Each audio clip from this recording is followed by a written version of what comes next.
अस्सलाम वालेकुम, this is me Malik Ilyas and your watching my YouTube channel LGS information. Information की दुनिया में आप सबको खुशामदीद कहता हूँ। अच्छा जी, आज की वीडियो का हमारा टॉपिक वही रहेगा जो मारिया पर जो मारिया क की का केस चल रहा है, कत्ल केस चल रहा है, तो उसकी जो मेन अपडेट्स आई हैं, वो आज आप लोगों के सामने रखूँगा। तो जो हमारे इसमें केस में मुल्ज़िम ठहरे थे 4 बंदे, उसमें मारिया के 2 भाई हैं, 1 बाप है और 1 भाभी हैं।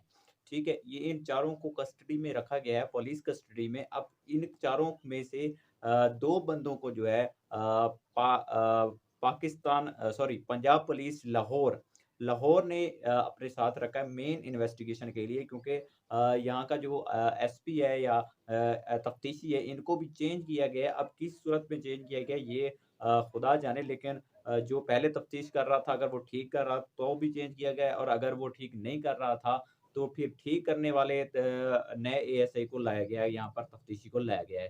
तो अब इनको मुंतकिल किया गया लाहौर। लाहौर तो इसमें उनके जब बयानात सामने आए हैं, तो बयानात में उसके वालिद ने जो इंकशाफात किए हैं, वो दिल दहला देने वाली बातें की है उसने। कौन-कौन से इंकशाफात किए, मैं आप सबके सामने रख रहा हूँ।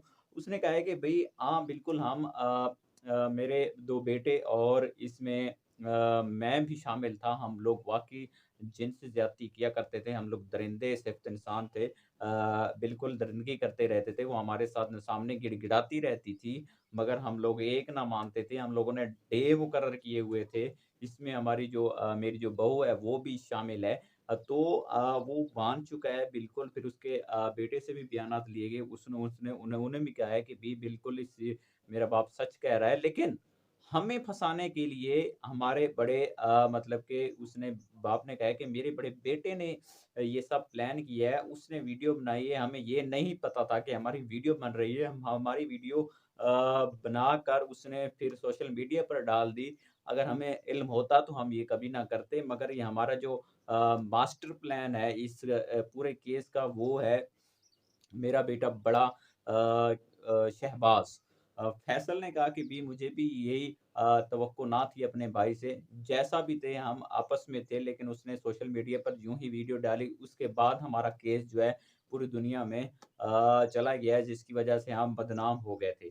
अब यार ये बदनामी वाली बात तो नहीं, ये बेगैरती की एक बात कर रहा है। तुम अगर इतने ही अच्छे भाई होते तो तुम अपनी बहन की कदर करते ना कि उसके साथ जिनसे ज़्यादती कायम करते बल्कि दरिंदगी की तकरीबन तमाम हदें पार कर देते।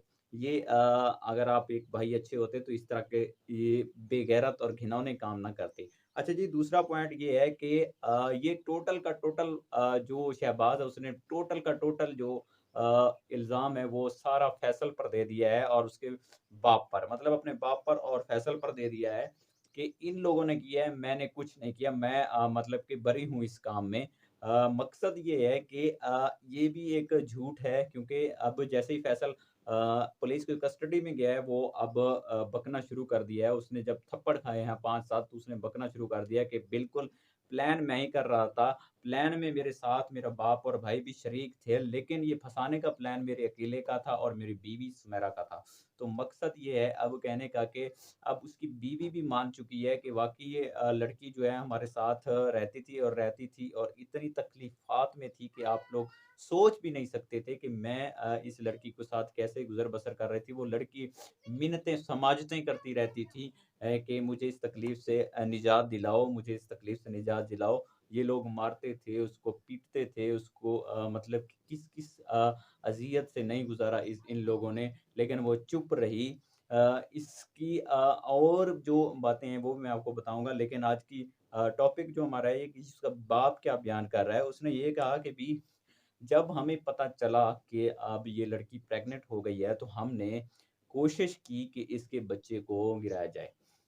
किस तरीके के साथ कोशिश की? सबसे पहले तो हमने इसको दवाइयाँ खिलाई मुख्तलिफ डॉक्टर्स के से दवाइयाँ लेकर आए, वहाँ से फिर मुख्तलिफ हकीमों से दवाइयाँ लेकर आए कि हमने इसको दवाइयाँ खिलाने की कोशिश की कि इसका जो भी हमल है वो ठहरा हुआ है, वो ख़त्म हो जाए। अब उसके बाद फिर इन्होंने क्या किया कि जब हमल नहीं टूटा तो फिर इन्होंने बेगैरती की एक और हद पार की कि इन्होंने उस बच्चे को ठुड्डे मारना शुरू कर दिए। ये देखें ये कितने घिनौना काम है, उस बच्चे को ठुड्डे मारना शुरू कर दिए, उसके पेट पर उसकी जो पसलियाँ थी वो भी टूटी हुई थी जब पोस्टमार्टम की रिपोर्ट आई। तो ठुड्डे मारते-मारते कि भी ये ब बच्चा जो है मर जाए और ये जितना भी हमारा किया धरा अच्छा और नेक अमल है ये ख़त्म हो जाए। ठीक है? तो ऐसा भी नहीं हुआ, खुदा को कुछ और मंज़ूर था। तो उसके बाद फिर इसने कहा कि भई हमने कोशिश की कि इसके जितने भी प्राइवेट पार्ट हैं, उन सब पर फ़िनाइल फेंकते रहे ताकि इसका कोई भी सबूत ना रहे।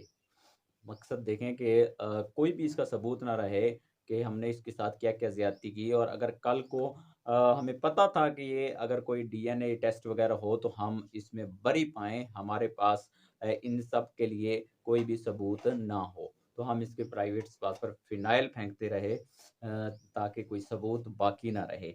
अब वो बेचारी मारिया कितना ज़ुल्म-ओ-सितम सहती रही। इन दरिंदों के साथ 22 साला लड़की थी जो इन अपने घर में ही कब्रिस्तान के तौर पर रह रही थी कि एक लड़की के लिए सबसे ज़्यादा उसकी इज़्ज़त होती है, उससे ज़्यादा उसका घर होता है, जिसमें वो आज़ाद रहती है। लेकिन ये भाई सिफ़्त इंसान ये भाई सिफ़्त कहलाने के लायक नहीं, ये जानवर सिफ़्त है कि ये भेड़िए से भी ज़्यादा गंदे हो चुके थे। जानवरों को भी अकल आ जाती है कि ये मैं क्या कर रहा हूँ, लेकिन ये लोग देखें अपने ही खून, अपने ही इज़्ज़त के साथ खेलते रहे। किस तरीके के साथ इनको माफ़ करने के लायक नहीं, इनको तो चौराहे पर लटका देना चाहिए। फांसी दे जाने दे दे दे दी जानी चाहिए कि भई इन लोगों ने क्या-क्या किया। इससे आगे बताता हूँ मैं आपको कि उसके वालिद के इंकशाफ़ात क्या थे। वीडियो थोड़ा-सा लंबी ज़रूर होती है, लेकिन मैं ये पॉइंट टू पॉइंट आपसे बात करता रहता हूँ ताकि आप लोगों को सब समझ आ जाए। अगली बात उसने की कि हमने फिर जैसे ही किया कि हमने इसको मारने का प्लान किया। मारने के प्लान में हमने इसको बताया हमने प्लान जो था वो हमारा तीनों बहन-भाइयों सॉरी बाप-बेटों का था, ठीक है? इसमें हमने सुमेरा को नहीं बताया था। तो हमने इसको मारने का प्लान किया कि अब इसको मारा जाए, इसके सिवा हमारे पास कोई हल नहीं है। अब इसको मारने के लिए हमने इसके सर पर गिलास मारा, सर के पर गिलास मार कर इसको बेहोश किया और फिर गला दबा दिया और ये काम फैसल ने किया, मैं कॉल पर बात करता रहा और वीडियो जो बनाता रहा वो मेरा बड़ा बेटा शहबाज़ था। तो ये वीडियो के हमाए मुझे इल्म नहीं था जिसकी वजह से मुझे हम लोग फँस चुके हैं, ठीक है? ये मारने का प्लान हो गया, मारने के बाद अब इन लोगों ने क्या किया कि अब अगर हम लोगों को बताते हैं तो लोगों ने वजह पूछनी है, इन लोगों ने क्या किया कि आई विटनेस के तौर पर मतलब कि डॉक्टर के पास लेकर गए, वहाँ पर हैज़ा शो किया और इन लोगों ने दफ़नाने के लिए राज़ी हो गए। लेकिन इनका प्लान क्या था? इनका प्लान ये था कि कहीं पर चले जाएँ और इसको जला दें। और फिर ये डरने लगे कि भई अगर लाश जला देते हैं तो फिर कल को ये मामला सामने आएगा कि एक मुसलमान होने के नाते आप लोगों ने क्यों जलाया? लाश क्यों जलाई? फिर उन लोगों ने कोशिश की कि शमशान घाट ढूँढें, शमशान घाट में भी ये लोग गए लेकिन नाकाम रहे। लेकिन इनको फिर प्लान समझ में आया कि भई अब जो है हमें दफ़नाना चाहिए और दफ़नाना भी रात को चाहिए, इसलिए इन्होंने चंद लोगों को आई विटनेस किया कि भई हमारे लिए ये सबूत ही काफ़ी हैं कि औरत जो ये लड़की थी, ये मर चुकी है, इसको हैज़ा हुआ है। इस हैज़े की बीमारी इन्होंने शो करके बाहर यानी कि शो करवा दी इसको हैज़ा हुआ है और बच नहीं सके और इन्होंने दफ़ना दिया। मेन जो इसका गेम प्लानर था, इसकी बीवी थे इसके बड़े बेटे की शहबाज़ की बीवी सुमेरा और शहबाज़ खुद थे। वो इस गेम को करना चाहते थे, इस गेम को यानी कि अपने भाई और अपने बाप पर उसने थोप दिया और खुद पीछे हो गया, वीडियो बनाकर। ये गेम गेम के मेन माइंड ब्लास्टर ये थे और इनका एक और मतलब कि मैं बता दूँ आपको कि एक इनकी बहन थी, इसकी लड़की की एक और बहन थी, वो भी इस काम में फुली शरीक थी क्योंकि ये लड़की उस बहन से भी मिन्नतें-समाजतें करती रहती थी कि मुझे इस अज़ाब से खुदारा निकालो, मैं फँस चुकी हूँ यहाँ पर, ये मेरे साथ गलीज़ हरकत करते रहते हैं, मैं कहाँ तक ये टॉर्चर बर्दाश्त करूँ। ये देखिए मेरी हड्डियाँ तोड़ दी इन्होंने, ये मुझे मार-मार कर बेगैरती की हदें पार कर दी इन्होंने डे मुकर्रर किए हुए हैं, अब मैं कहाँ मरूँ? वो लड़की इतनी बेबस और लाचार हो गई थी कि उसके पास कुछ करने को नहीं था और आखिरकार इन दरिंदों की के साथ सूली चढ़ गई है, दरिंदों ने इनको सूली पर चढ़ा दिया। और कहने में तो ये भी आ रहा है कि वो रोज़े के साथ थी जब उसको मारा गया। अब देखें कि भी 2 जानें इन्होंने ले ली हैं बेगैरतों ने कि किस तरीके के साथ इस अज़ियत देते रहे एक लड़की को बेचारी को और वो भी अपने खून के साथ। किस तरह से खून की होली खेलते रहे ये लोग। हम तो कहने से भी मतलब कि आ रहे हैं अल्फ़ाज़ हमारे साथ नहीं देते। हम कहते-कहते हमारे अल्फ़ाज़ भूल जाते हैं कि भी अब ये किस तरीके के साथ दरिंदगी पेश आई है टोबा टेक सिंह में। अब इसके मेन जो जितने भी इसके पॉइंट्स खुलते जा रहे हैं, वो इन्वेस्टिगेशन के बाद खुलते जा रहे हैं क्योंकि इसकी स्टार्टमेंट जो हुई थी वो एक मुखबिर के ज़रिए हुई है, जिसने पुलिस को इन्फॉर्म किया और फिर कबर कुशाई की। कबर कुशाई के बाद ही ये टोटल जाकर मामला पेश आया है। आगे कोई भी पेशरफ़्त आती है तो मैं आपको वक़्तन व फ़वक़्तन बताता रहूँगा।